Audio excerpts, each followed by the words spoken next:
بسم الله الرحمن الرحيم. نحمده ونصلي على رسوله الكريم. أما بعد، أعوذ بالله من الشيطان الرجيم. بسم الله الرحمن الرحيم. قد أفلح من تزكى وذكر اسم ربه فصلى. صدق الله العظيم. اللہ تعالیٰ نے انسان پر دو قسم کی عبادتوں کو فرض فرمایا ہے. ایک ہے بدنی عبادت اور ایک ہے مالی عبادت. بدنی عبادت نماز ہے، روزہ ہے، ذکر و اذکار ہے، اور مالی عبادت جیسے کہ زکوٰۃ ہے، صدقہ فطر ہے، حج ہے. حج اگرچہ حج کا تعلق بدن سے بھی ہے اور حج کا تعلق مال سے بھی. بہرحال چونکہ رمضان کا اختتام ہے اور اس اختتام رمضان پر ایک اور فریضہ ہم پر عائد ہوتا ہے، اور وہ ہے صدقہ فطر کا، کہ صدقہ فطر بھی زکوٰۃ کی طرح یہ ہم پر فرض ہے. یہ کوئی سنت اور مستحب چیز نہیں کہ اگر اسے نہ کیا جائے تب بھی چل سکتا ہے، بلکہ مستقلاً شریعت نے اسے صدقہ فطر کو شریعت نے فرض قرار دیا ہے. اس لیے حدیث میں لفظ فرض کی صراحت آتی ہے کہ فرض رسول اللہ صلی اللہ علیہ وسلم زکوٰۃ الفطر، کہ رسول اللہ صلی اللہ علیہ وسلم نے صدقہ فطر کو فرض قرار دیا ہے. اس لیے کہ جو بھی موقع ہو خوشی کا یا کسی اور حالات میں شریعت نے مسکین اور محتاج کا خیال رکھنے کی ترغیب کی، اس کی فضیلتوں کو بیان کیا ہے تاکہ ان فضائل کے پیش نظر انسان ایک دوسرے کے کام آ سکے اور ایک دوسرے کے تعلق سے اپنے دل میں جذبہ رحم پیدا کر سکے. تو صدقہ فطر بھی اسی قبیل کا ایک حکم ہے، اور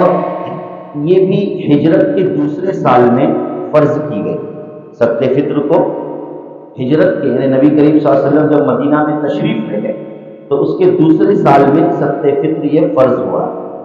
اب صدقہ فطر کا مقصد کیا ہے؟ ہر عبادت کا ایک اپنا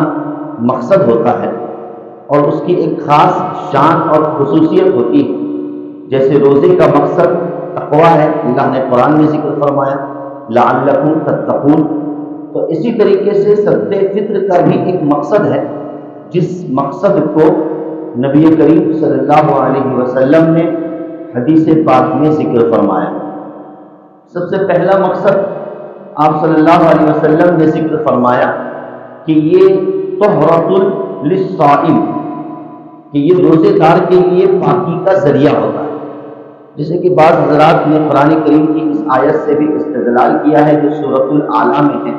کہ قد افلح من تزکا، کہ کامیاب ہوا وہ شخص جس نے اپنا تزکیہ کیا یعنی صفائی کی. تو اس صفائی سے اشارہ صدقہ فطر کی طرف ہے. بعضوں نے کہا وذکر اسم ربہ، اور اپنے رب کا اس نے ذکر کیا، تو اشارہ تکبیر کی طرف ہے. جو عید کے موقع پر تکبیرات پڑھی جاتی ہیں اس کی طرف اشارہ کیا گیا. وذکر اسم ربہ فصلی، اپنے رب کا اس نے ذکر کیا اور نماز پڑھی. تو اس فصلی نماز سے عید الفطر کی نماز کی طرف اشارہ کیا گیا. بعض مفسرین کرام نے اس آیت کے ضمن میں اس طرح وضاحت اور تفصیل پیش کی ہے. تو نبی کریم صلی اللہ علیہ وسلم نے صدقہ فطر کے مقصد کو ذکر فرمایا کہ طہرۃ للصائم، کہ یہ روزے دار کے لیے پاکی کا ذریعہ ہوتا ہے. کیسے پاکی کا ذریعہ ہوتا ہے؟ صفائی کا ذریعہ ہوتا ہے اس طور پر کہ آگے اور بھی الفاظ ہے کہ من اللغو والرفث، کہ روزے دار نے روزے کی حالت میں جو لغو باتیں کی ہوگی، جو فضول باتیں کی ہوگی جو اسے نہیں کرنی چاہیے، یا کوئی فضول کام کیا ہوگا جو اسے نہیں کرنا چاہیے. جیسے کہ شروع میں ہم نے سنا کہ روزہ صرف بھوکے رہنے کا نام نہیں ہے، بلکہ روزہ در حقیقت جہاں تک ہو سکے تمام فضول باتوں سے، گناہوں سے اپنے آپ کو بچانے والی ایک عبادت کا نام ہے.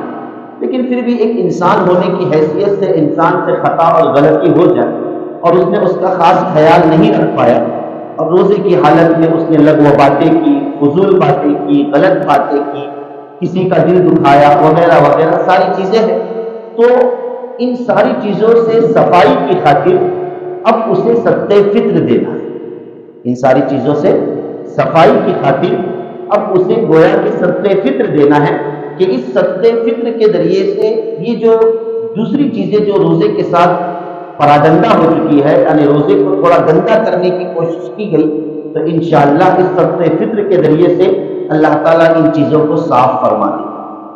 جو کچھ کمی کوتاہی روزے کی حالت میں ہوئی ہے، یعنی جیسے عبادت کرنی چاہیے تھی عبادت نہیں کی گئی ہے، سننات اور نوافل اور مستحبات کا خاص اہتمام نہیں کیا گیا، تو اس صدقہ فطر کی برکت سے اللہ تعالیٰ ان چیزوں کو صرف نظر کر دیں گے اور اللہ تعالیٰ اس کا اجر و ثواب عطا فرمائے۔ جیسے ہم نماز پڑھتے ہیں اور نماز پڑھنے میں اگر کوئی سنت قبیل کی کوئی چیز چھوٹ جاتی ہے،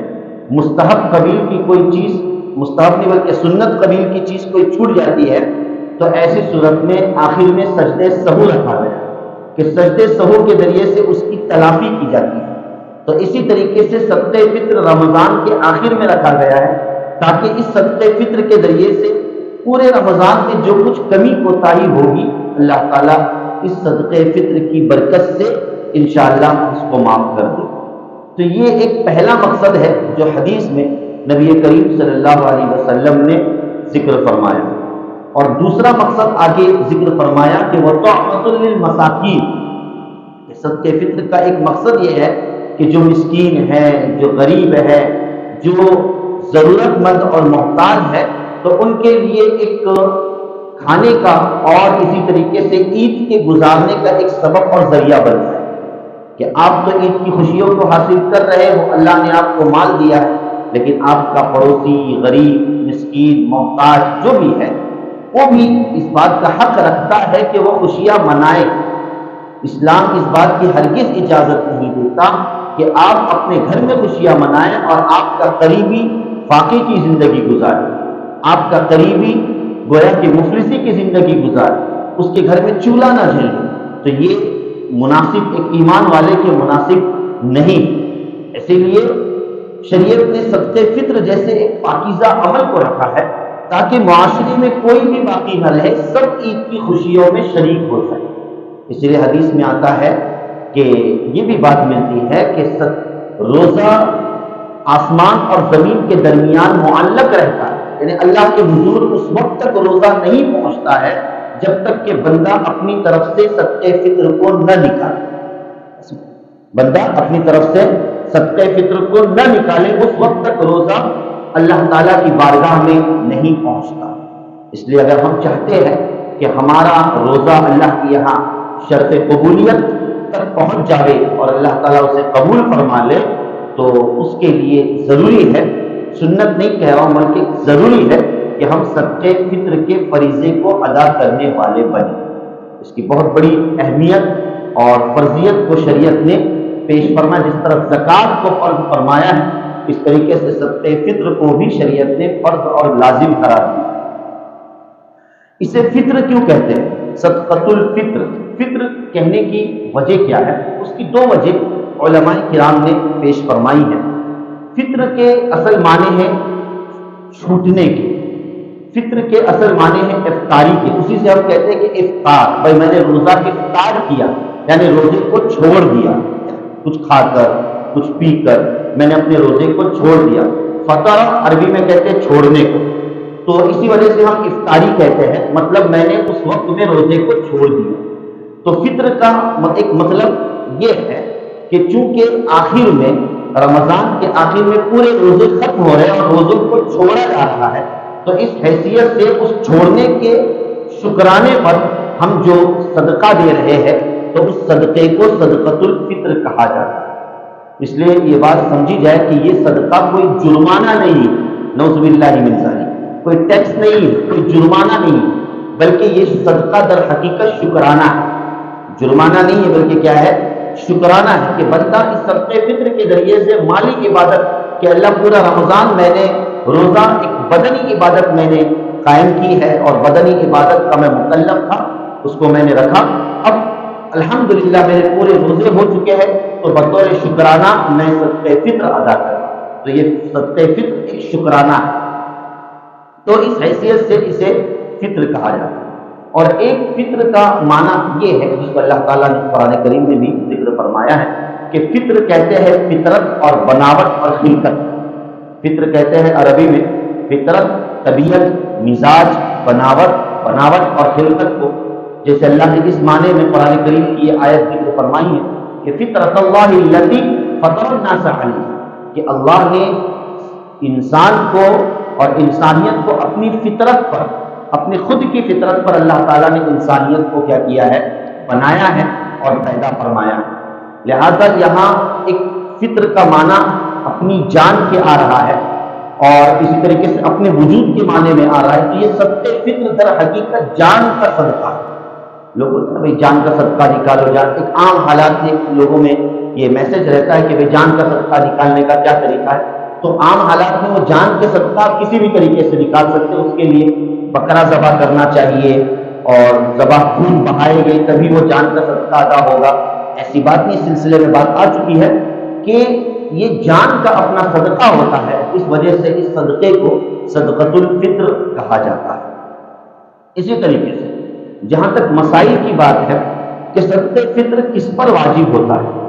تو فرمایا کہ جس شخص کے پاس عید اور عید کی رات سے زائد خرچ ہو تو ایسے صورت میں اس شخص پر صدقہ فطر واجب ہو جاتا ہے، خود کا بھی اور اپنے ماتحتوں کا بھی، خود کا بھی اور اپنے ماتحت، یعنی کسی شخص پر زکوٰۃ فرض ہو تبھی اس پر صدقہ فطر ہوگا، یہ حضرات شوافع کا مسلک اور یہ نظریہ نہیں ہے۔ کوئی شخص ایسا بھی ہے کہ اس پر زکوٰۃ فرض نہیں، وہ صاحب نصاب نہیں، لیکن اس کے پاس اتنا مال ہے، اتنا پیسہ ہے کہ جس کے ذریعے سے وہ عید کا دن بخوشی گزار سکتا ہے اور گزار کر اس کے پاس کچھ پیسے بچ سکتے ہیں، تو اب ایسی شکل میں اس شخص پر صدقہ فطر خود کا بھی واجب ہوگا اور اپنے گھر والوں کا بھی واجب ہوگا۔ اور گھر والوں سے مراد وہ لوگ جو اس کے خرچ میں ہیں، گھر والوں سے مراد کون؟ وہ لوگ جو اس کے خرچ میں ہیں اور اس کے تابع ہیں، تو ایسی صورت میں ان تمام کی طرف سے وہ صدقہ فطر نکالے۔ مثلا اولاد، یہ تو بات سمجھ میں آتی ہے کہ اولاد ہماری ماتحت میں ہے، بیوی ہماری ماتحت میں، اگر کسی کی ماتحت میں اس کی ماں ہے، ظاہر ہے کہ ماں کا جو حق ہے وہ بیٹے پر ہے، لازم ہے اگر شوہر نہ ہو تو ایسی صورت میں اب بیٹے پر ضروری ہے کہ اپنے ماں کی طرف سے بھی صدقہ فطر کو نکالے، یا اور کوئی دیگر افراد جو آپ کے ماتحت میں ہیں،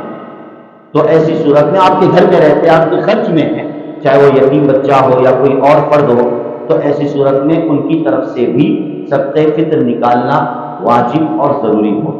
کوئی شخص اگر میسر ہے کہ سب کی طرف سے نکال سکتا ہے تو نکالنا واجب ہو، لیکن اتنی مقدار نہیں ہے کہ نہیں نکال سکتا ہے تو پہلے خود کی طرف سے نکالے، اور جتنوں کی طرف سے نکال سکتا ہے تو ایسی صورت میں نکالنا یہ واجب اور ضروری سمجھا جائے گا۔ اسی طریقے سے کن لوگوں کی طرف سے نکالا جائے تو بتلایا کہ اس کے لیے ایک بنیادی اصول یہ ہے کہ ایسا فرد جس نے رمضان کا وقت بھی پایا ہو اور شوال کا ابتدائی وقت بھی پایا ہو، تو پھر ایسی صورت میں ایسے شخص کی طرف سے صدقہ فطر نکالنا واجب اور ضروری ہوتا ہے۔ رمضان کا اینڈنگ اور شوال کا سٹارٹنگ دونوں اگر وقت پا لیا ہے تو پھر ایسے وقت میں اس پر صدقہ فطر کیا ہو جائے گا؟ واجب ہو جائے گا، اس کی طرف سے نکالنا ضروری ہے۔ مثال کے طور کسی شخص کا رمضان میں انتقال ہو گیا، کسی شخص کا رمضان میں ہی کیا ہو گیا؟ انتقال ہو گیا، اس نے شوال کا ابتدائی وقت نہیں پایا، تو اس شخص کی طرف سے صدقہ فطر نکالنے کی ضرورت نہیں ہے۔ بچہ پیدا ہوا رمضان میں، تو ایسی صورت میں ظاہر ہے کہ رمضان میں پیدا ہوا تو شوال کو بھی پا رہا ہے، چاند رات کو بھی پا رہا ہے، تو ایسی صورت میں اس پیدا شدہ بچہ جو ابھی تک چند دنوں کا ہے، تو اس چھوٹے بچے کی طرف سے بھی صدقہ فطر نکالنا واجب اور ضروری ہو۔ لیکن مثال کے طور پر کوئی بچہ رمضان میں نہیں پیدا ہوا، ایک مثال پیش کر رہا ہوں، رمضان میں نہیں پیدا ہوا بلکہ شوال میں پیدا ہو گیا، یعنی چاند رات میں ہی پیدا ہو، چاند نظر آ گیا عید کا اور اسی رات میں بچہ پیدا ہو گیا، تو چونکہ اس بچے نے رمضان کا موقع نہیں پایا، صرف شوال کا موقع پایا، تو اس بچے کی طرف سے صدقہ فطر نکالنا ضروری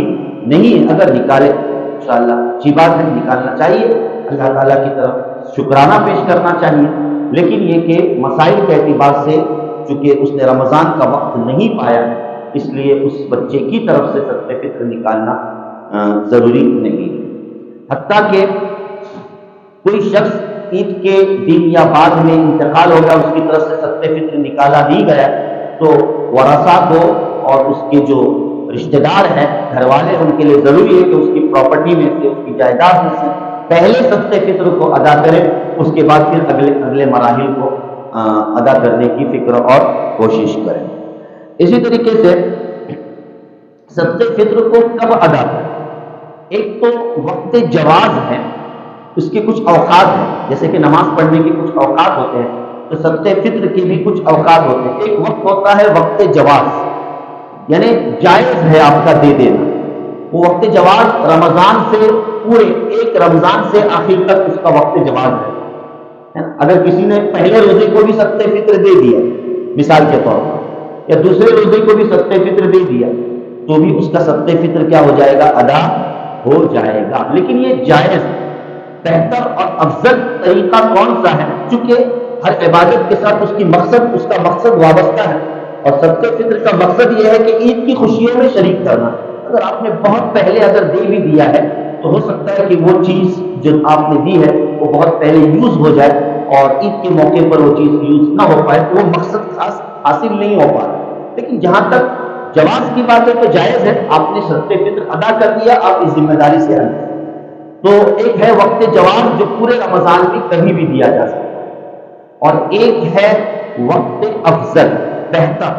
جو اصل مقصد کو پا سکتا ہے وہ وقت۔ تو کہا کہ عید کی نماز سے پہلے صدقہ فطر دینا یہ افضل ہے۔ عید کی نماز سے پہلے صدقہ فطر دینا یہ افضل ہے۔ پہلے کا مطلب ہے، اس میں علماء کرام نے گنجائش دی ہے، اور آج کے حالات کے پیش نظر کہ بھائی اگر کسی نے عید سے 2 روز پہلے یا 1 روز پہلے یا 3 روز پہلے، جو بالکل آخری ایام رہتے جو ابھی چل رہے، صدقہ فطر کو ادا کیا تو یہ افضل ہے، اس لیے کہ ظاہر ہے کہ ایام میں صدقہ فطر دے گے تو انشاءاللہ اصل عید کے مقصد کے تحت وہ چیز کیا ہو جائے گی؟ استعمال ہو جائے گی، تو یہ وقت افضل ہے۔ اسی لیے اگر کسی نے اس افضلی وقت کا آخری وقت یہ ہے کہ عید کی نماز کو جانے سے پہلے بھی دے دیا تب بھی وقت افضل ہے، لیکن اتنی خواہ تاخیر بھی نہ۔ اسی لیے علماء کرام نے ذکر فرمایا کہ عید الفطر کی نماز اور عید الاضحیٰ کی نماز میں فرق یہ ہوتا ہے کہ عید الاضحیٰ کی نماز کچھ پہلے رکھی جائے۔ عید الاضحیٰ کی نماز کیا ہے؟ کچھ پہلے رکھی جائے، اس لیے کہ اس میں قربانی جیسا عمل وابستہ ہوتا ہے، ایک بڑا عمل ہوتا ہے، اس لیے عید الاضحیٰ کی نماز کو پہلے رکھا، اور عید الفطر کی نماز کو تاخیر سے رکھی جائے۔ عید الفطر کی نماز کو کچھ تاخیر کے ساتھ رکھی جائے، اور تاخیر کی وجہ کتابوں میں یہ ملتی ہے، علماء کرام نے ذکر فرمایا، تاکہ لوگ صدقہ فطر کے فریضے سے فارغ ہو جائے، صدقہ فطر کے فریضے سے فارغ ہو جائے، اس لیے کہ اگر کوئی عید کے بعد صدقہ فطر دیتا ہے، اگر کوئی عید کے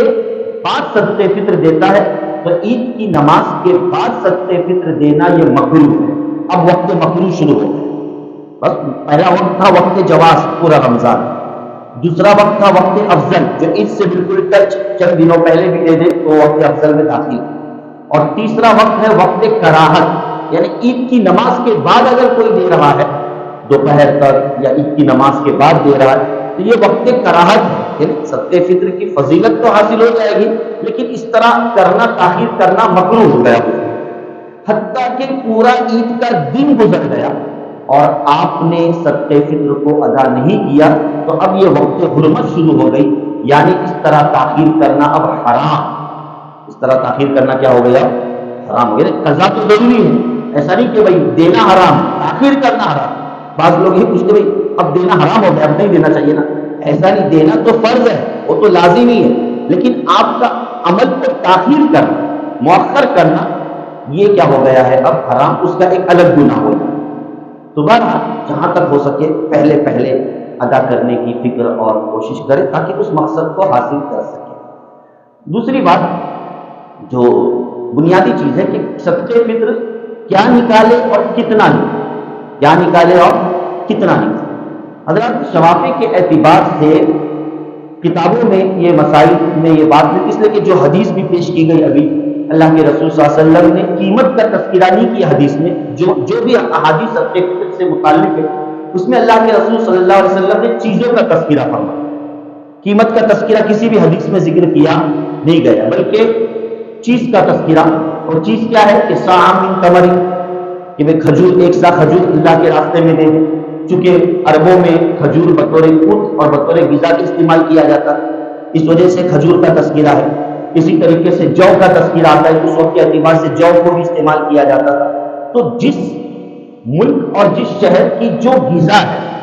لوگ اس غذا کو زیادہ استعمال کرتے ہیں،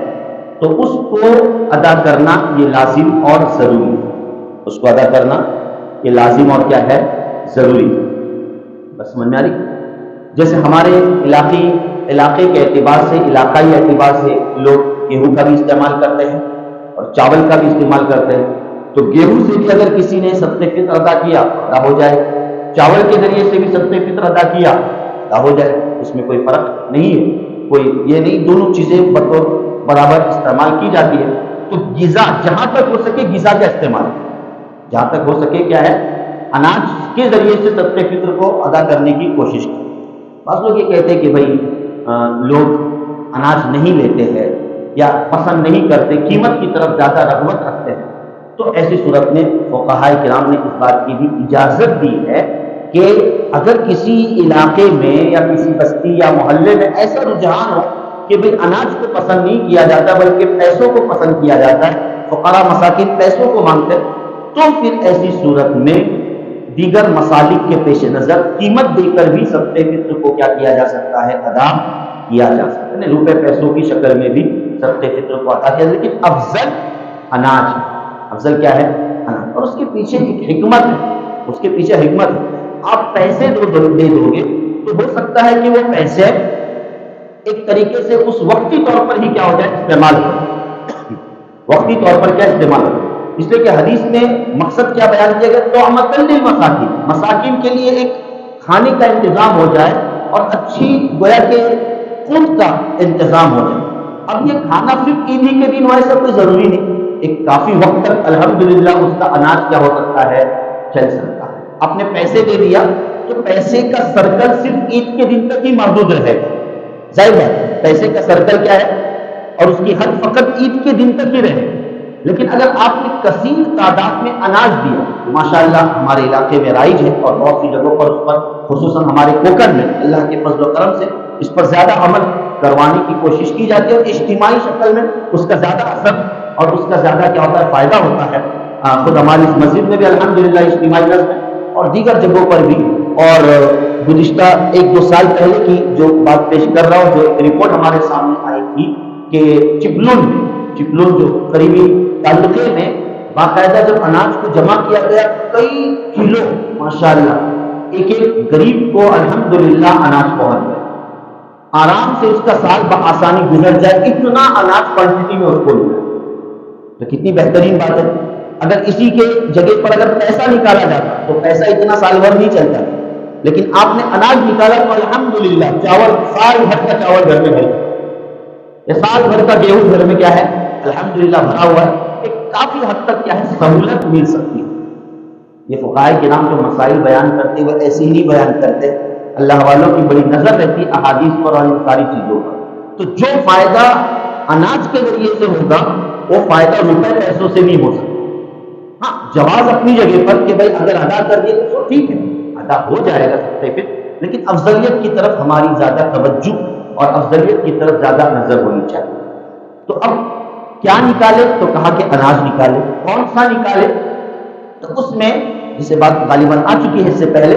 کہ اس شہر کے جو رائج غذا ہے اس کا اعتبار کیا، زیادہ تر کس غذا کو فالو کیا جاتا ہے، کتنے روپے والے غذا کو فالو کیا جاتا ہے۔ اگر کنفیوزنگ ہے تو پھر خود کی غذا کا اعتبار ہوگا کہ بھائی آپ کتنے روپے والا چاول استعمال کرتے ہیں، کتنے روپے والا گیہوں استعمال کرتے ہیں، اگر گیہوں نکالنا ہے تو اس حساب سے اپنے صدقے فطر کو کیا کر لو، ادا کر لو۔ بس سمجھ میں آ گئی۔ لیکن اس میں بعض میں نے ایڈ دیکھا، بعض لوگ کچھ اجتماعی کا نظم کرتے بھی، اور ممبئی وغیرہ میں ہم دیکھیں گے کہ باقاعدہ بورڈ پر مقدار بھی لکھی جاتی ہے نا، شافعی اتنے روپے،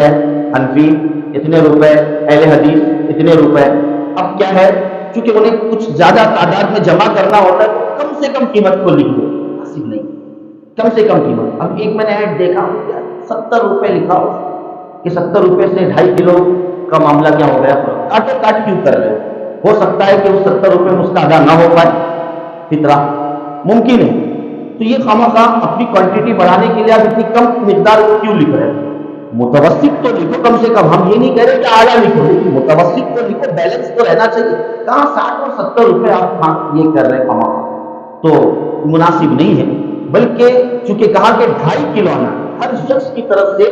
2.5 کلو اناج فطرے میں نکالنا کیا ہے، یہ ضروری ہے۔ خود کی طرف سے، اپنے گھر کے جتنے افراد اور ممبرس ہیں، ہر ایک کی طرف سے 2.5 کلو اناج نکالے، تو 2.5 کلو کی جو قیمت بنتی ہے اس قیمت کا اعتبار کرتے ہوئے آپ خود اناج خریدیں،